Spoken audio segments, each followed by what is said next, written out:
Hello बच्चों, कैसे हो? उम्मीद करता हूं सब अच्छे होंगे, स्वस्थ होंगे, प्रसन्नचित्त होंगे और सवालों में व्यस्त भी होंगे। जैसा कि आपको पता है बच्चों कि हमने मोशन अंडर ग्रेविटी में कंसेप्ट को पढ़ लिया था और कोई 2-3 सवाल कर भी लिए थे अपन ने। आज फिर सवालों को आगे बढ़ाते हैं और कुछ स्टैंडर्ड क्वेश्चंस भी मैं आपको करवाऊंगा। ठीक है, चलिए देखते हैं। अगले सवाल पर आते हैं बच्चों। अगली वैरायटी का सवाल देखेंगे। सवाल जैसा कि लिखा हुआ है अपने पास में, a particle is dropped from a tower, from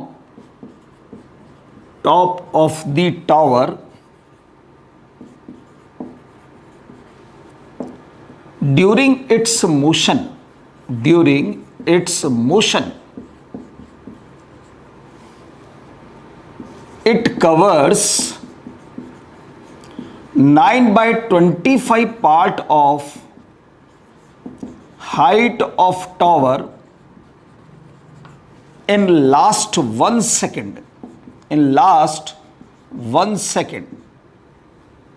Find height of tower.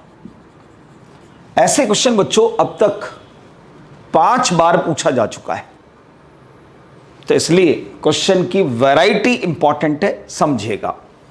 जैसा कहे वैसा डायग्राम बनाइए आप कि एक पार्टिकल को हमने टावर के टॉप से ड्रॉप किया बच्चों। जिस भी पॉइंट से, मेरी एक बात को बहुत ध्यान से सुनना, ठीक है? ऐसी वैरायटी के सवाल करने का तरीका एक बार समझ में आ गया तो फिर कैसे भी घुमा कर दे, मैं हर तरीका बताऊंगा कैसे कैसे सवाल को घुमा कर पूछता है वो, उसको आप तुरंत रेफरेंस ओ पॉइंट मान लीजिए और u = 0 लिख दीजिए बच्चों। पार्टिकल ऐसे नीचे आया, सपोज यहां से ग्राउंड तक आने में कैपिटल T सेकंड का समय लगा बच्चों। अब ये बोल रहा है कि इसके मोशन के दौरान इसने टावर की हाइट का 9/25 आखिरी के 1 सेकंड में कवर किया है। तो मैं मान लेता हूं यार कि ये यहां से चला, ये A से लेकर B तक जो है ना, ये लास्ट 1 सेकंड है बच्चों, लास्ट 1 सेकंड है। और इस लास्ट 1 सेकंड में जो कवर्ड हाइट दे रखी है आपको, अगर टावर की हाइट कैपिटल H है तो ये 9h/25 आपको दिया हुआ है। पर ये कोई जरूरी नहीं है कि हर बार आपको टावर की हाइट का पार्ट ही दिया जाए, डायरेक्ट वैल्यू भी दे सकता है आपको। ठीक है कि साहब आखिरी के 1 सेकंड में 20 मीटर चला तो आप 20 मीटर लिख दीजिएगा, उसमें क्या है। ठीक है, अब समझो जरा ध्यान से। लास्ट के 1 सेकंड, लास्ट के 2 सेकंड, लास्ट के 3 सेकंड वाले कंसेप्ट ये क्वेश्चन होते हैं, ध्यान रखना। कोई जरूरी नहीं है कि मैंने आपको लास्ट 1 सेकंड का क्वेश्चन करा तो लास्ट 1 सेकंड ही देगा वो, लास्ट 2 सेकंड भी दे सकता है, लास्ट 3 सेकंड भी दे सकता है। ठीक है, और उस लास्ट 1 सेकंड, 2 सेकंड, 3 सेकंड में कवर्ड डिस्टेंस आपको जरूर दी जाएगी। टावर की हाइट पूछेगा या पूरा टोटल ग्राउंड तक पहुंचने का टाइम पूछेगा। चलिए भाई ध्यान से देखो, अब अगर यहां से लेकर यहां तक कैपिटल T सेकंड लगा और उसमें से 1 सेकंड आपने काम में ले लिया तो बचा हुआ समय कितना होगा बच्चों? यहां से लेकर यहां तक का टाइम होगा T-1 सेकंड। और इस T-1 सेकंड में कवर्ड हाइट क्या होगी? ये वाली। टोटल हाइट में से ये वाली हाइट सब्ट्रैक्ट कर दो, तो H में से आप 9h/25 को सब्ट्रैक्ट करोगे तो 16h/25 आपको मिलेगी। 16h/25। H में से 9h/25 को सब्ट्रैक्ट करने पर H में से 9h/25 को सब्ट्रैक्ट करोगे, 25 एलसीएम लोगे, 25 में से 9 गया, 16h बचेगा बच्चों। ये वाली हाइट वो आएगी, ध्यान रखना। ठीक है, अब समझो जरा ध्यान से। हमें पूछना टावर की हाइट क्या होगी, तो आपको पता है ड्रॉप्ड बॉडी है और ड्रॉप्ड बॉडी के लिए अपने पास में H = ½ GT² का कंसेप्ट एप्लीकेबल होता है। H = ½ GT²। कब लगती है बच्चों? ये जब U 0 होता है ना तब लगती है। H = ½ GT²। अगर टाइम पता हो तो हाइट मिल जाती है, हाइट पता हो तो टाइम मिल जाता है, क्योंकि G आपके लिए वेल नोन क्वांटिटी है। ठीक है, चलिए सबसे पहले आप इक्वेशन बनाएंगे बच्चों। अपने को मालूम है यहां तो T भी अननोन और H भी अननोन है, T भी अननोन और H भी अननोन है, तो 2 अननोन है यार। तो 2 अननोन के लिए 2 इक्वेशन आपको बनानी पड़ती है बच्चों। तो दो इंटरवल का होना जरूरी है। तो एक इंटरवल अपने पास है ओ से लेकर ए तक, और अगला इंटरवल है ओ से लेकर बी तक। ठीक है, ओ से लेकर ए तक और ओ से लेकर बी तक। अगला इंटरवल आप ए बी मत लीजिएगा, मैंने पहले भी सिखाया इक्वेशन ऑफ मोशन में इंटरवल हमेशा स्टार्टिंग पॉइंट से कंसीडर किया जाता है। तो पहले पर ले रहे हैं 4OA part from H equal to half GT² ही यूज कर रहा हूं मैं। अब OA पार्ट के लिए इक्वेशन बना रहे हो तो निगाह यहीं पर रहनी चाहिए O से लेकर A तक में। इसका H कितना है बच्चों? 16H/25। तो यहां लिखो 16H/25। G की जगह मैं 10 रख देता हूं, 10/2 करोगे तो 5 आ जाएगा, टाइम की जगह T-1 का स्क्वायर हो गया। पहली इक्वेशन बन गई। अब अगला इंटरवल लेना आपको O से लेकर B तक का। A से B तक मत लेना, फिर कह रहा हूं आपको हमेशा O से लेकर B तक। तो OB पार्ट के लिए फॉर OB पार्ट वही from H equal to half GT² equation बनानी है आपको अगेन। पर अब H जो होगा वो H ही होगा, क्योंकि O से लेकर B तक तो पूरा टावर हो जाएगा, तो H H ही रहेगा बच्चों। वही G की जगह पर 10 तो 5 और टाइम T ही रहेगा। तो ऐसे सवाल के अंदर एक ही इक्वेशन आपको बनानी पड़ती है, बस फर्स्ट वाली। सेकंड वाली परमानेंट बना दी है मैंने, इसमें कोई छेड़खानी नहीं करनी है आपको। अब ये दो इक्वेशन बन गई बच्चों, इन दोनों इक्वेशन को आपको सॉल्व करना है। सॉल्व करने का तरीका क्या होगा? कैसे भी करके इन दोनों इक्वेशन से आपको H को एलिमिनेट करना है। H को एलिमिनेट करना है जिससे T निकल सके हमारा, और जब T आ जाएगा उसको उठाकर मैं यहां रख दूंगा, सीधा H आ जाएगा मेरा। ठीक है, तो ध्यान से देखो, यहां अगर मैंने फर्स्ट इक्वेशन के अंदर सेकंड इक्वेशन से डिवाइड कर दिया, आप चाहो तो इस H की वैल्यू 5T² यहां भी रख सकते हो, ध्यान रखना, पर मैं डिवाइड कर देता हूं। लेफ्ट साइड में लेफ्ट साइड से डिवाइड होगा, राइट साइड में राइट साइड से डिवाइड होगा। तो इसमें इस H से डिवाइड करोगे, H से H कट जाएगा, 16/25। राइट साइड में देखेंगे आप, 5 से 5 कट जाएगा, T-1 का स्क्वायर/T² आएगा।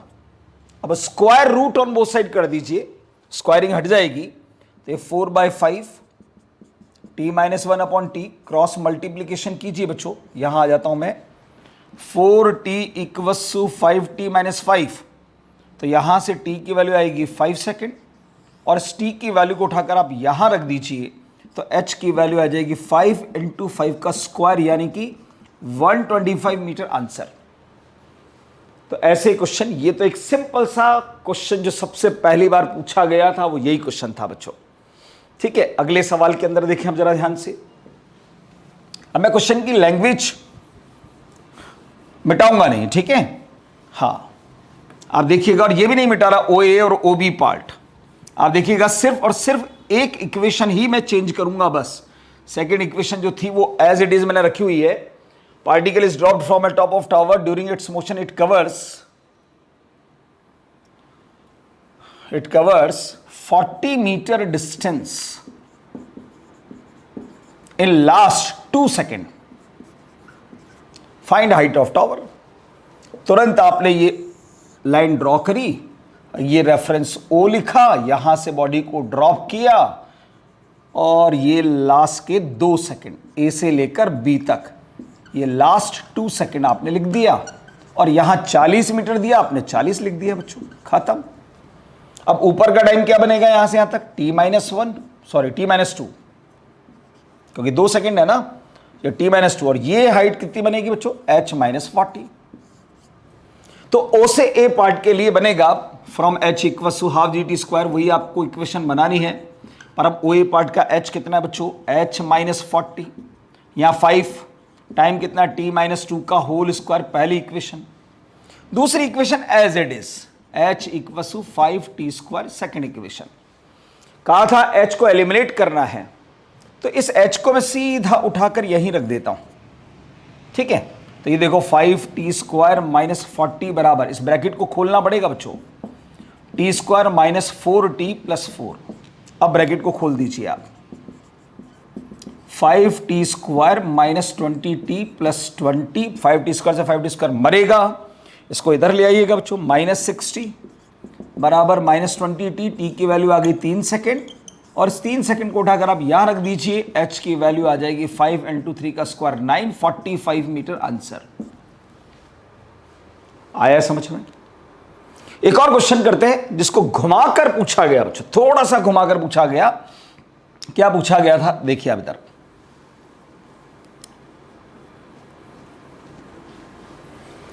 सवाल था particle is drop from top of tower during its motion, it covers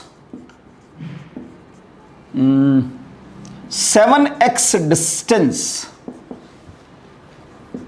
in last 1 second, where x is distance covered in first 1 second.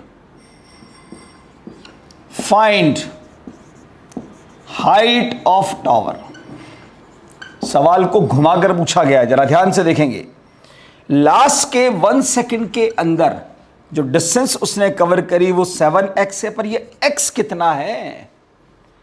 इस x के बारे में बोला x distance covered in first 1 second, पहले 1 सेकेंड में।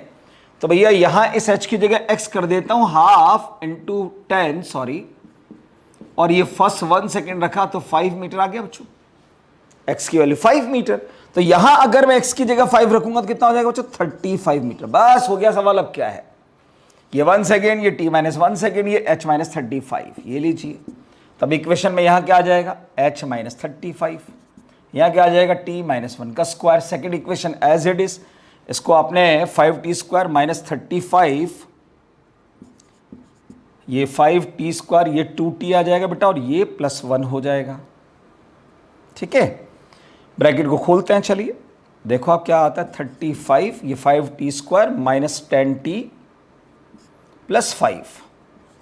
ठीक है, 5t² से 5t² कट गया, इसको इधर लाओ तो ये -40 बनेगा, -10t, तो ये आपको मिलेगा 4 सेकेंड, और 4 सेकेंड को उठाकर आपने यहां रख दिया तो ये आ जाएगा 80 मीटर। ये लीजिए आंसर, बताओ आया समझ में अब आपको?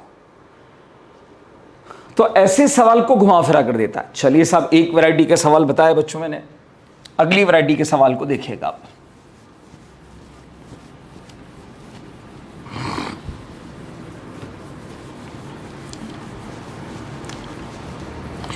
एक ही वैरायटी पर 3 सवाल करवा दिए बच्चों मैंने अब आपको। ठीक है, हाँ, अगले सवाल को देखिए अब जरा ध्यान से।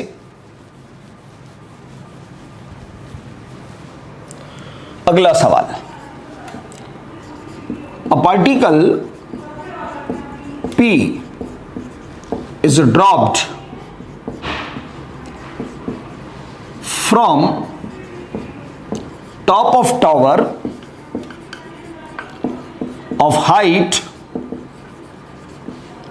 200 meter, simultaneously another particle Q is projected vertically up from ground with velocity 50 meter per second. Find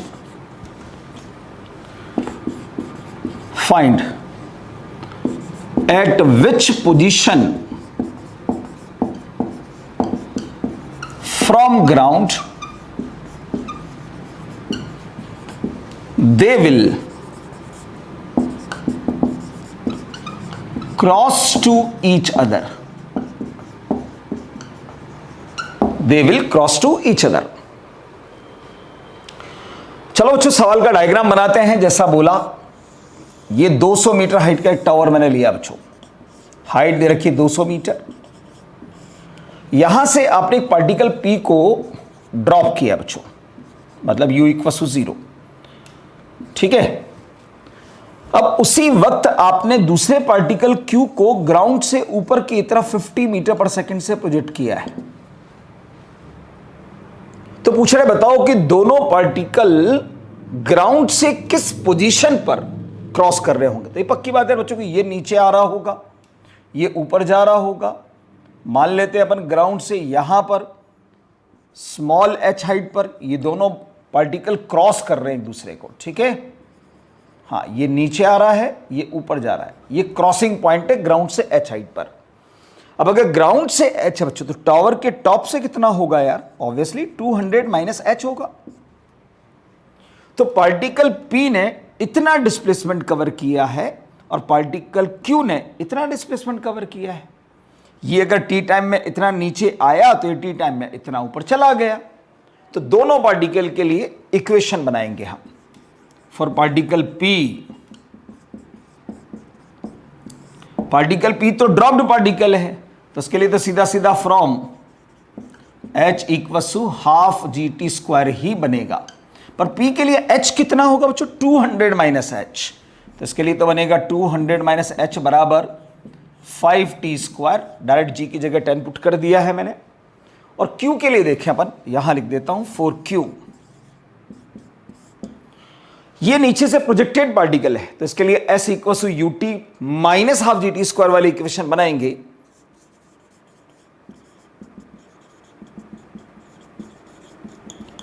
s मतलब इसका h, u की जगह 50, t minus 5t square second equation. ठीक है, अब ध्यान से देखो, अगर इन दोनों इक्वेशन को मैं सॉल्व करूंगा, वही h एलिमिनेट करना है, तो दोनों इक्वेशन को ऐड कर दूं तो शायद h कट जाएगा। तो adding equation 1 and 2, adding equation 1 and 2 दोनों को आपने ऐड किया बच्चों, तो ध्यान से देखो h से h कट जाएगा। लेफ्ट साइड पर मिलेगा 200, राइट साइड पर देखेंगे आप 5t स्क्वायर से 5t स्क्वायर कट जाएगा, 50t मिलेगा आपको। तो यहां से t की वैल्यू आ जाएगी बच्चों अपने 5 चौको 20, 4 सेकेंड। और इस टाइम को उठाकर आप सीधे सेकेंड इक्वेशन में रख दीजिए, यहां और यहां h आ जाएगा। तो ये हो गया h equal to 50 into 4 minus 5, 4 का स्क्वायर। ये बना बच्चों 200 माइनस 16 पंजे 80, तो ये बनेगा 120 मीटर फ्रॉम ग्राउंड। ग्राउंड से 120 मीटर की हाइट पर 4 सेकंड के बाद ये पार्टिकल एक दूसरे को क्रॉस करेंगे। ठीक है, चलिए बच्चों और वैरायटी का सवाल देखेंगे आप। वाटर ड्रॉप वाले क्वेश्चन देखेंगे आप, उसके बाद फिर हम लेंगे स्टैंडर्ड क्वेश्चन। ठीक है,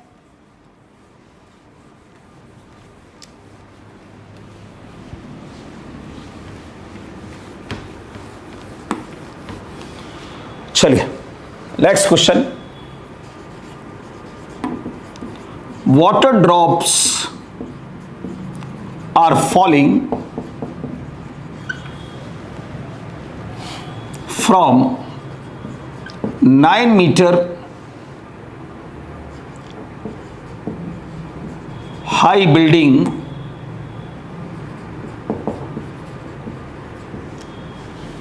in regular intervals of time.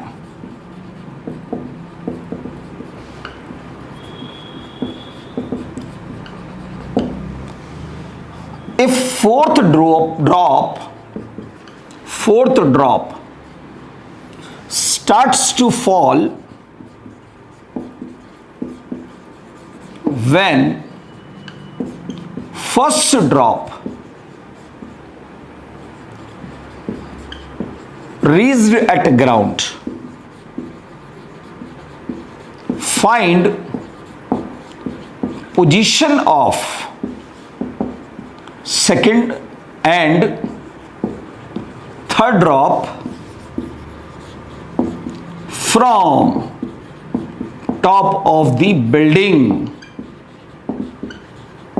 Building के टॉप से सेकेंड और थर्ड ड्रॉप की पोजीशन को लोकेट करना है आपको। चलो बच्चों ध्यान से देखो कि सपोज ये वो बिल्डिंग है जो कि 9 मीटर हाइट की आपको दी गई है।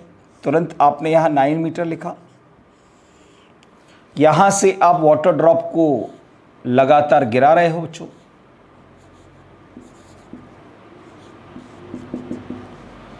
ठीक है, साफ बोला है कि यहां से 4th नंबर की ड्रॉप फॉल होना स्टार्ट होती है जब फर्स्ट नंबर की ड्रॉप ग्राउंड पर पहुंचती है। तो ऑब्वियसली सेकंड और थर्ड बीच में कहीं होगी यार बच्चों। यहां कहीं पर सेकंड ड्रॉप होगी, यहां कहीं पर थर्ड ड्रॉप होगी।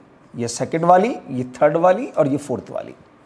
पर क्वेश्चन में लिखा हुआ है कि रेगुलर इंटरवल का क्या मतलब है बच्चों? रेगुलर इंटरवल का मतलब है कि हर दो ड्रॉप के बीच का टाइम सेम है, यानी जितना टाइम सेकंड और फर्स्ट ड्रॉप के बीच लगा उतना ही टाइम सेकंड और थर्ड के बीच लगेगा, उतना ही टाइम थर्ड और फोर्थ के बीच लगेगा। ठीक है, अब आपसे पूछा जा रहा है कि सेकंड और थर्ड ड्रॉप की पोजीशन टावर के टॉप से बताइए। तो आपको ऐसे सवालों में बस यही ध्यान से पढ़ना होता है कि मैं पोजीशन निकालनी कहां से है। सेकंड ड्रॉप यहां पर है, टावर के टॉप से पूछ रहा है, तो ये वाली डिस्टेंस पूछ रहा है आपसे, इसको मैं H2 बोल देता हूं बच्चों। ठीक है, सेकंड से रिलेटेड इसलिए H2, थर्ड से रिलेटेड है तो मैं इसको H3 बोल देता हूं। यहां से यहां तक ये H3 है, ये अब हमें निकालना है। अब इतना तो सबको मालूम है कि यार यहां पर U = 0 तो H = हाफ GT² इक्वेशन बनने वाली है, ये तो कंफर्म है बात। पर प्रॉब्लम यह है कि टाइम किसी भी इंटरवल का हमारे पास नहीं है, कोई बात नहीं। पर हां ये कंफर्म है कि ये तीन इंटरवल इक्वल टाइम के हैं और पहली ड्रॉप ग्राउंड पर पहुंच चुकी है तो उसका H मुझे पता है, उसका T मैं आराम से निकाल सकता हूं। तो मैं पहले फॉर फर्स्ट ड्रॉप कैलकुलेशन करता हूं, ध्यान से देखिएगा। फर्स्ट ड्रॉप के लिए H = हाफ GT² में लगाता हूं बच्चों। H की जगह 9, G की जगह पर 10, T²। तो T² की वैल्यू 9/5 मिलेगी, तो T की वैल्यू 3/√5 सेकंड मिलेगी। ये टोटल टाइम आ गया, टोटल टाइम कैपिटल T। ठीक है, ग्राउंड तक पहुंचने का टाइम। अब इस टोटल टाइम के अंदर तीन इंटरवल बन रहे हैं, वो भी इक्वल। तो अगर मैं 3 से डिवाइड कर दूं इसको तो एक इंटरवल का टाइम आ जाएगा। तो time of one interval, therefore total time divided by number of intervals. Total time कितना? 3/√5 डिवाइडेड बाय 3, 1/√5 सेकेंड आ गया बच्चों। एक इंटरवल का टाइम आया है। बस अब क्या है, अब तो कुछ नहीं है। थर्ड ड्रॉप ने एक इंटरवल काम में लिया यहां से यहां तक आने में, सेकंड ड्रॉप ने यहां से यहां तक आने में 2 इंटरवल काम में लिए, तो बस हो गया काम। सेकंड ड्रॉप के लिए देखो, फॉर सेकंड ड्रॉप अब H = हाफ GT², H की जगह H2 पुट कर दीजिए, हाफ G की जगह 10, और टाइम 2 इंटरवल काम में लिए तो इस टाइम का डबल 2/√5 का स्क्वायर। तो ये बनेगा बच्चों H2 = 4 metre from top. Top से 4 मीटर है, क्योंकि ये 5 आ जाएगा, ये 4/5, 5 से 5 कट जाएगा, 4 मीटर। ऐसे ही आप फॉर थर्ड ड्रॉप के लिए ले लीजिए। अब थर्ड ड्रॉप के लिए H3 = हाफ G की जगह 10 और T की जगह पर 1/√5। तो H3 की वैल्यू आ जाएगी बच्चों 1 मीटर फ्रॉम टॉप। ये लीजिए हमारा आंसर। अब ऐसे सवाल को एक लाइन में भी किया जा सकता है। एक लाइन में कैसे करेंगे भाई? गैलीलियो थ्योरम जो आपने इक्वेशन ऑफ मोशन के अंदर पढ़ रखी है बच्चों, 1:3.579 का रेशियो जो आता है, उससे बड़े हम आसानी से कर सकते हैं। ठीक है, चलो देखो जरा ध्यान से इसको कैसे करेंगे हम। उसमें ये वाली कैलकुलेशन हमें नहीं करनी पड़ती बच्चों, ये है समझने की बात। क्या है समझिए जरा, ध्यान से देखो। गैलीलियो थ्योरम कहती है कि अगर कोई पार्टिकल रेस्ट से स्टार्ट हो, कांस्टेंट एक्सेलेरेशन हो, तो इक्वल टाइम इंटरवल में डिस्टेंसेस का रेशो 1:3.579 होता है। तो देखो रेस्ट से स्टार्ट हुआ है, हर ड्रॉप पर जी तो काम करेगा ही करेगा, acceleration due to gravity, acceleration due to gravity, acceleration due to gravity लग ही रहा है, तो जी भी कांस्टेंट है। तो इक्वल टाइम इंटरवल में, तो टाइम इंटरवल भी इक्वल है भाई, डिस्टेंसेस का रेशो 1:3.579 होता है। तो मैं मान लेता हूं कि ये पहली डिस्टेंस जो है ना, ये x है, तो अगली वाली डिस्टेंस जो होगी वो इस x का 3 टाइम्स होगी, उसके अगली वाली जो डिस्टेंस होगी वो इस x का 5x होगी। अब मुझे मालूम है कि इन सभी x को मैं अगर ऐड कर दूं तो ये 9 मीटर के बराबर आएगा।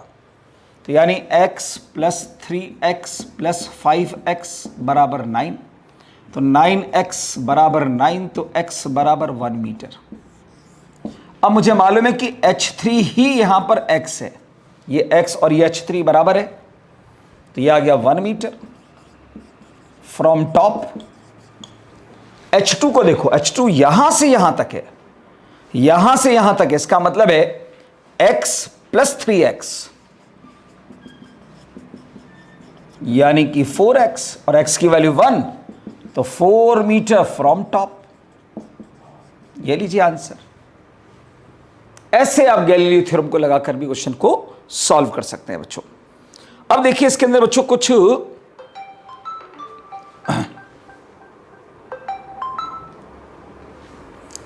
स्टैंडर्ड क्वेश्चन है कुछ इसके अंदर, और स्टैंडर्ड क्वेश्चन को देखेंगे बच्चों हम।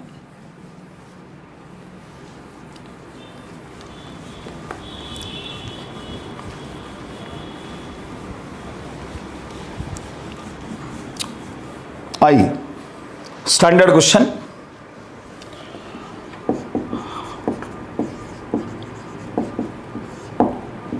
पहला सवाल बोला गया अपने बस में, a particle is projected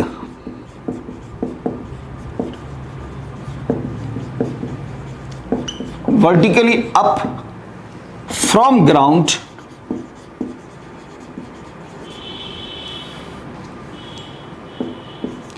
find from ground with some velocity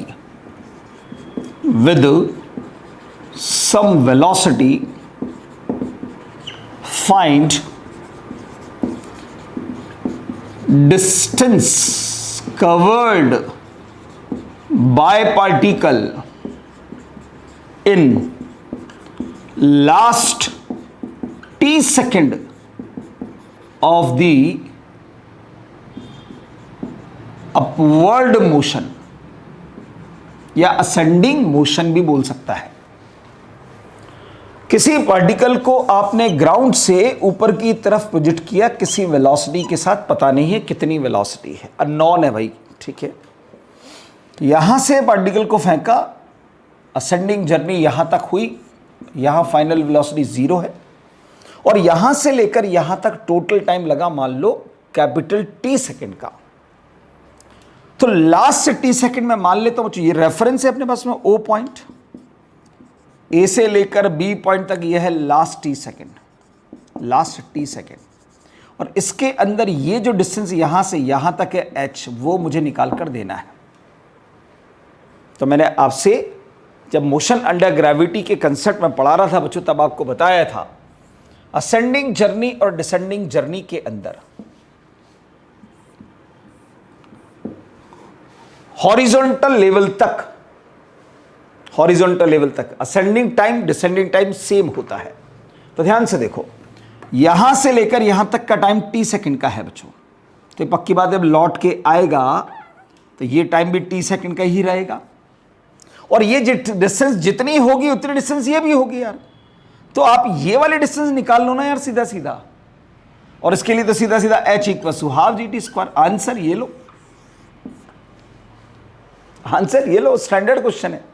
पर इसकी विशेष बात बोलो सर ये क्या स्टैंडर्ड क्वेश्चन हुआ? स्टैंडर्ड क्वेश्चन समझे क्या है, कंसेप्ट को समझे आप, क्योंकि अगर सवाल को घुमा कर दे दिया ना तो गलत कर दोगे आप, ठीक है। मैं इसी सवाल को कंसेप्ट की बात बताता हूं, पहले ध्यान से देखो।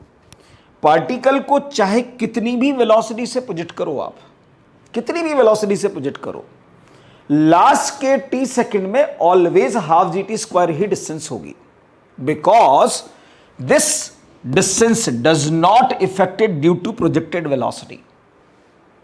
इसमें कहीं U है ही नहीं है भाई।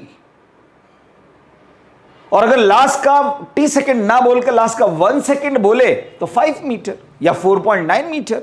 G की वैल्यू अगर 9.8 लोगे तो 4.9 आ जाएगा, और अगर 10 लोगे तो 5 आ जाएगा। तो ये पहली काम की बात मिली, स्टार बना के मैं लिख देता हूं, ठीक है।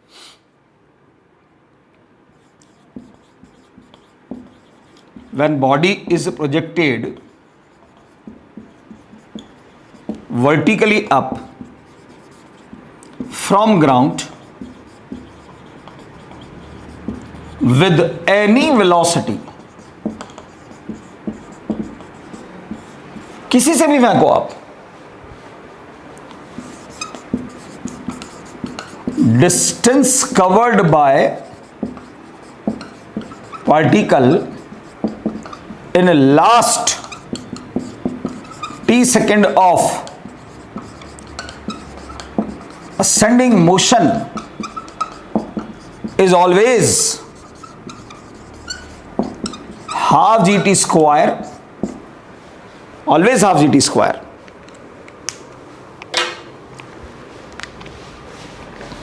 Because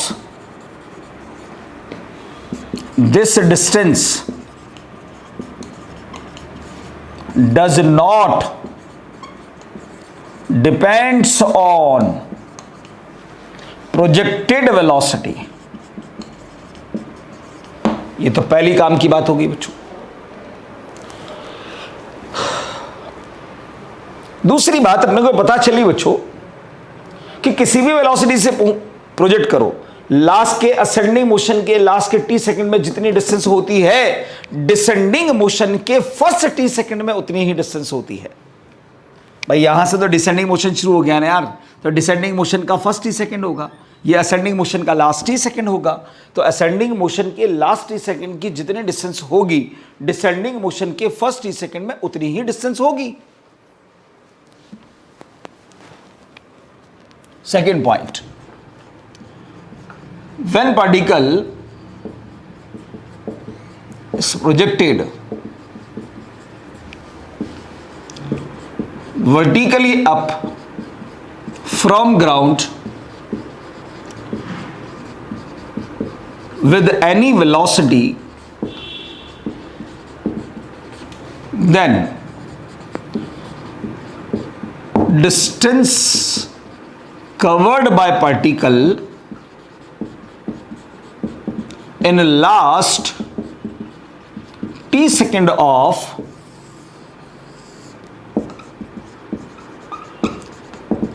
ascending motion is always equals to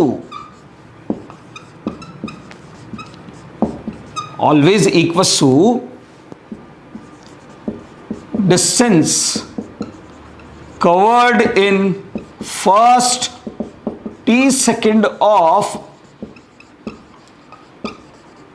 descending motion। ये दो बातें इंपॉर्टेंट बातें हैं इस सवाल के माध्यम से। अब ये इनडायरेक्टली कैसे सवाल पूछ सकता है ये मैं आपको समझा देता हूं, यानी इसी कंसेप्ट पर सवाल कैसे बनेगा अगर घुमाकर पूछेगा तो वो मैं आपको समझाना चाहता हूं। समझिएगा बच्चों ध्यान से।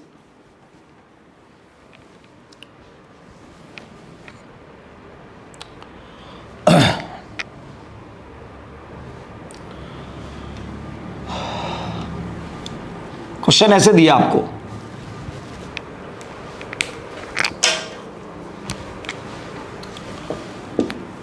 A particle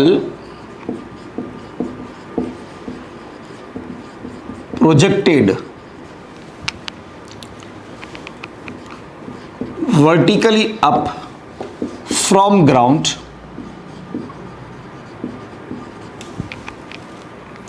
if time of flight is a 10 second, then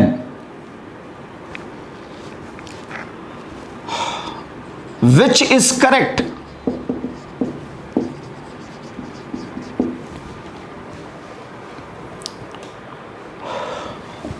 option दे देगा आपको,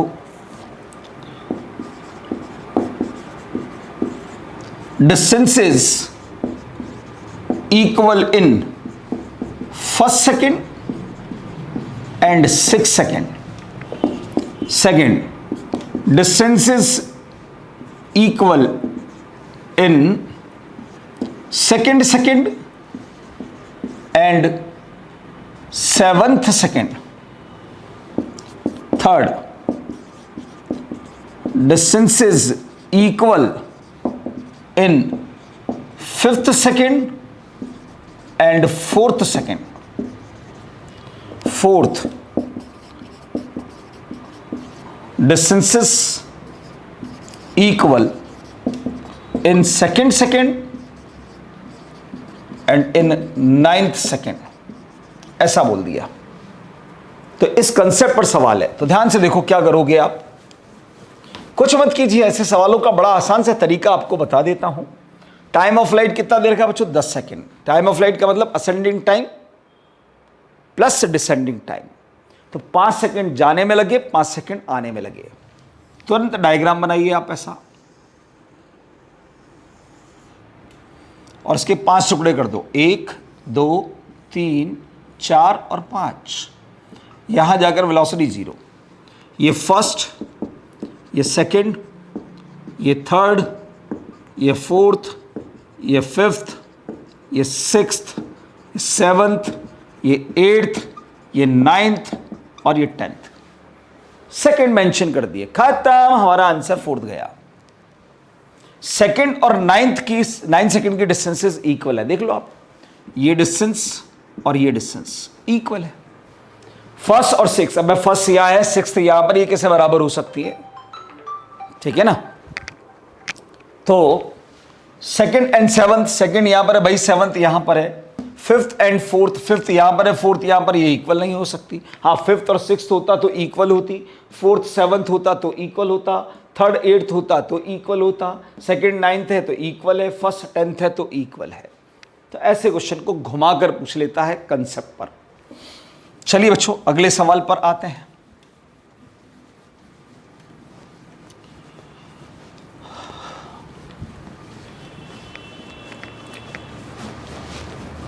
नेक्स्ट क्वेश्चन देखेंगे।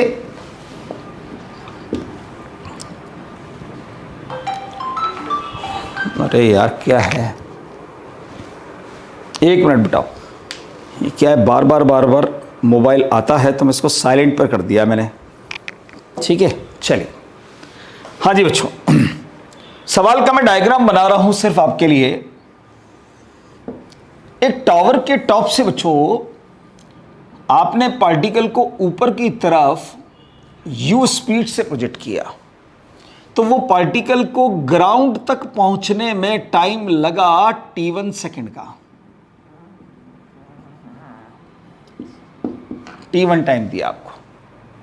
फिर बोला कि उसी पार्टिकल को उसी टावर के टॉप से अगर आप नीचे की तरफ सेम स्पीड से अगर प्रोजेक्ट कर दें तो वो t2 टाइम के अंदर पहुंचता है। तो फाइंड कीजिए कि अगर इस पार्टिकल को आप ड्रॉप कर दे यहां से तो ये कितने टाइम के अंदर पहुंच जाएगा। ये सवाल आपके पास में है। तो देखो जरा ध्यान से, यहां से आपने समझना बात को ध्यान से। मुझे मालूम है कि ड्रॉप केस का टाइम पूछ रहा है, तो अगर ये h मिल जाए तो मैं सीधा h = half G T square लगाऊंगा तो t निकाल सकता हूं, पर h नहीं है मेरे पास। तो मेरे पास h नहीं है, तो उस h को निकालने के लिए ही 2 केसेस आपको दे रखे हैं। अब इन 2 केसेस को समझना पड़ेगा आपको, ध्यान से देखिए।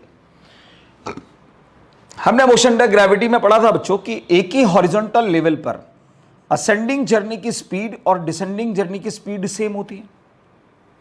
तो यहां से पार्टिकल को आपने यू से फेंकर जब लौट के वापस से यहां से आ रहा होगा तो ये यू ही बनाएगा। ठीक है ना, ये तो कंफर्म है बात। अब जरा इसके ऊपर वाले पार्ट को मैं अगर हिडन कर दूं बच्चों, तो इस केस में और इस केस में अब कोई अंतर नहीं रहेगा। यानी अब इसको यहां से यहां तक आने में t2 ही टाइम लगेगा। इसका मतलब ये कंफर्म है कि ये जो मोशन दिख रहा है ना आपको, इस मोशन का टाइम होगा t1 - t2, क्योंकि यहां से यहां तक तो t2 ही है और इसकी पूरी जर्नी का टाइम t1 है। तो t1 में से अगर ये वाला टाइम हटा दूं मैं तो यही वाला मोशन का टाइम बचेगा। ठीक है, तो फ्रॉम केस फर्स्ट मैं लिख सकता हूं कि t1 - t2 जो होगा वो 2u/g के बराबर होगा, क्योंकि वो यहां से यहां तक का टाइम ऑफ फ्लाइट होगा, इतना सा टाइम ऑफ फ्लाइट होगा वो। तो यहां से अब u कैलकुलेट कर लो यार, g/2 × t1 - t2, ये तो u आ गया। ठीक है, अब इसके लिए आप इक्वेशन बना लीजिए, क्योंकि इसका डिस्प्लेसमेंट जो होगा बच्चों नीचे की तरफ होगा h। ठीक है, u आपने निकाल ही लिया, t आपको पता ही है, g आपको पता ही, h निकालना है।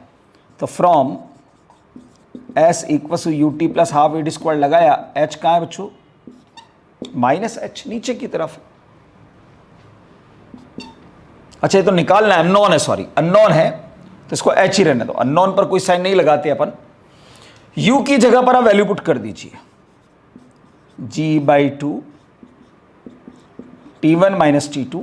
आप चाहो तो इससे भी निकाल सकते हो, ध्यान रखना इसमें u नीचे, सब कुछ नीचे, तो ऑल आर पॉजिटिव, इससे भी निकाल सकते हो। चलो इससे निकाल देता हूं, फ्रॉम सेकंड केस में लिख देता हूं मैं, चलो, वरना आप सोचोगे सेकंड केस दिया क्यों आपको। ठीक है, तो u की जगह वैल्यू पुट करें, t की जगह इसको टाइम कितना लगा, t2 प्लस हाफ जी t2 स्क्वायर, ब्रैकेट को खोल दो यार बच्चों। तो यहां से h इक्वस ये मिला आपको, देखो g/2 t2 को अंदर मल्टीप्लाई करो, हाफ जी t1 t2, ठीक है, फिर आप g/2 t2 को t2 से मल्टीप्लाई करोगे तो माइनस हाफ जी t2 स्क्वायर, और ये प्लस हाफ जी t2 स्क्वायर, तो ये तो मर जाएगा बच्चों। तो आपको h इक्वस मिल गया हाफ जी t1 t2 के बराबर। h भी आ गया। आप तीसरा केस ले लीजिए, फ्रॉम थर्ड केस या फोर थर्ड केस, सीधा सीधा h equals half G T square लगाइए, h की जगह पर वैल्यू हाफ जी t1 t2, ये half G capital T square, half जी से हाफ जी को मार दो और t की value under root t1 t2 बता दो। अब एक थ्योरेटिकल क्वेश्चन, लास्ट कंसेप्ट अपना, ठीक है, मोशन अंडर ग्रेविटी का लास्ट कंसेप्ट बताने जा रहा हूं बच्चों। स्टैंडर्ड क्वेश्चन नंबर 3 है, थ्योरेटिकल क्वेश्चन है, हमेशा याद रखिएगा।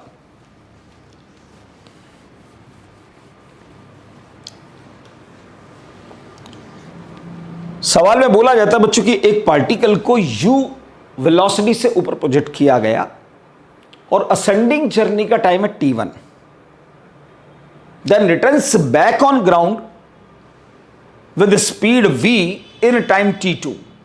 फिर आगे लिखा आएगा if air resistance is considerable then relation between t1 and t2 and projected speed u and striking speed v, ऐसा पूछा जाता है।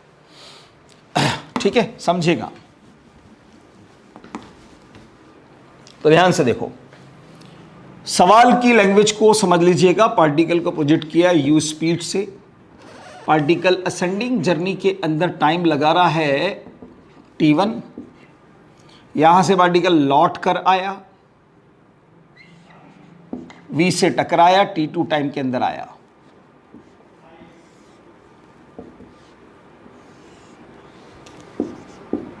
ये असेंडिंग टाइम, ये डिसेंडिंग टाइम, ठीक। एयर रेजिस्टेंस कंसीडरेबल है,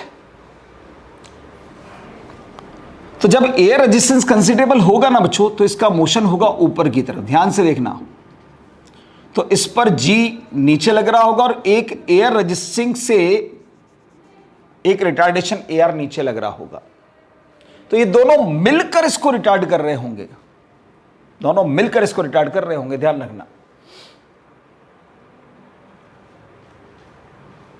तो असेंडिंग टाइम अगर आपको चाहिए तो अपने को मालूम है असेंडिंग टाइम t1 इक्वल्स हो जाएगा u/g करते हैं वैसे तो अपन, तो यहां g प्लस AR आ जाएगा, ठीक है। तो यहां से अगर आप पहले तो u निकाल लेते हैं, चलिए हटाओ u निकालते हैं पहले। ये मान लो हाइट कैपिटल H है, तो third equation of motion for ascending motion में काम कर रहा हूं पहले।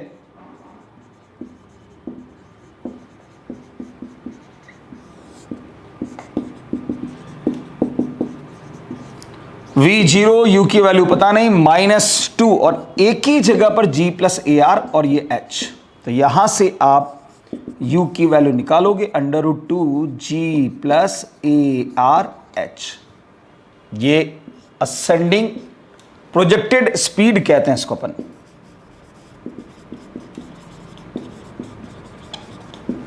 Similarly striking speed for descending motion, अब u 0 है तो v² equal to twice AS पर ध्यान रहे, जब डिसेंडिंग मोशन करें तो g नीचे होगा पर AR ऊपर होगा, क्योंकि एयर रेजिस्टेंस का काम होता है बच्चों मोशन का अपोज करना। अब मोशन नीचे की तरफ हो रहा है तो यहां पर v अगर आपको चाहिए तो ट्वाइस एक ही जगह पर आएगा बेटा g minus AR, into H. बस ये स्ट्राइकिंग स्पीड आ गई बच्चों। अब दोनों में रिलेशन चाहिए तो आप u बाई वी कर दो। तो ध्यान से देखो, अंडर रूट 2h से रूट 2h कट जाएगा और ये मिलेगा under root G plus A R upon G minus A R. नीचे का नंबर छोटा है तो u बाई वी का रेशो 1 से कम आएगा, therefore u is less than v। यानी प्रोजेक्टेड स्पीड कम होगी स्ट्राइकिंग स्पीड से। ठीक है, अब आपको टाइम चाहिए भाई, टाइम का रिलेशन चाहिए, तो v equals to U minus G T आप पुट करोगे तो g की जगह पर g plus A R put कर देना, तो असेंडिंग टाइम आ जाएगा u upon G plus A R. ठीक है, u की जगह पर आप चाहो तो वैल्यू पुट कर दीजिए यहां पर,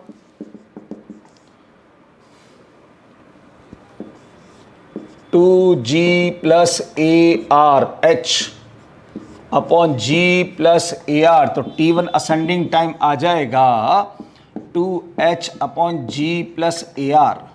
ऐसे डिसेंडिंग टाइम निकाल दीजिएगा, T2 equals to V upon G minus A R. V की वैल्यू उठाकर रख दीजिए तो T2 आता है बच्चों under root 2h upon G minus A R. ये T2 आ गया, ये T1 आ गया, दोनों का रेशो निकाल दो। ये डिवाइडेड बाय ये करोगे तो g माइनस ए आर अब पलट कर ऊपर चला जाएगा और g प्लस ए आर नीचे रह जाएगा। नीचे का नंबर सॉरी ये ग्रेटर देन आएगा, सॉरी नीचे का नंबर छोटा है ना, इससे ग्रेटर देन आएगा तो ये बड़ा होगा, ये छोटा होगा T1, तो यहां T1 is less then T2 आएगा। यानी असेंडिंग टाइम, ऊपर जाने में टाइम कम लगेगा, नीचे आने में टाइम ज्यादा लगेगा। ठीक है, यो याद रखो यार, ऐसे आप बायो वाले स्टूडेंट इसलिए मैं आपसे बोल सकता हूं।